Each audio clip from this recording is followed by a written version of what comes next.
Accepting an international assignment to China is an exciting but often daunting prospect. There is so much to learn, take in, and do, and there is never enough time.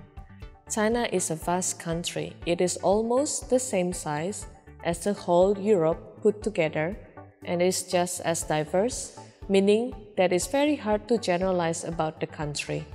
Each city and province is different, with different regulation, practices, and even language. And that complexity has direct and important implications for both relocating programs and assignees.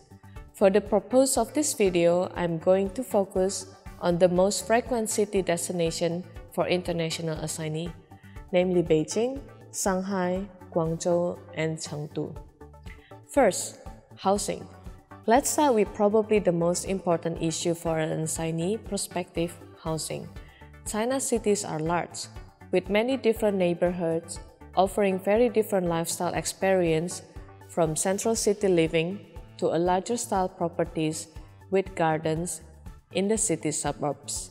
We recommend that assignees and their families always take a look-see visit to preview the types of property available. This will set expectations about the rental market from the outset. Families should remember that properties are usually rented furnished or part furnished, that the detailed finishing is not always to the standard expected at home, and that appliances such as dishwasher, dryers are typically not catered for in Chinese kitchen design. With pollution levels quite high in certain cities, some assignees conduct air quality tests as part of the home search process. In this instance, it is worth considering paying an additional allowance to the family for the purchase of air filtration units if these are necessary. Finally, as the leasing market is quite active, particularly in Beijing and Shanghai, we always recommend that family prepare 2-3 backup property options in case their first choice doesn't work out. Second, schooling for families with children. Schooling is actually even more important than housing. Given the size of Chinese cities, the search for schooling should begin before finding a home. And due to traffic congestion, commuting times to and from the new workplace should be carefully considered. Some schools have lengthy application process, and some are oversubscribed. So like housing, the assignee should consider all the options available. Third, visa and immigration in China. Relocation timescales are typically driven by the work permit application.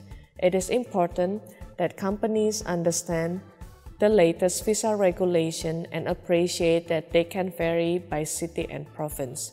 It is worth remembering that items like household goods cannot be released until the work permit is obtained, so careful timing will ensure that additional costs are not spent on shipment storage or extended periods in temporary accommodation.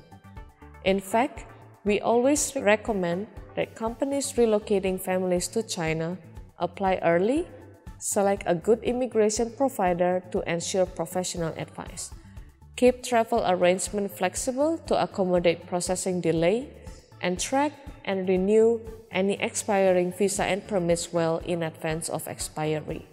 So, what is my key tip for program support?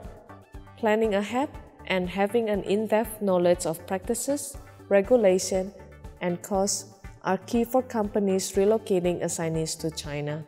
In addition, with so much to consider and coordinate in a move to China, it is critical that provider managing the relocation for the assignee and family retains an overall coordination role.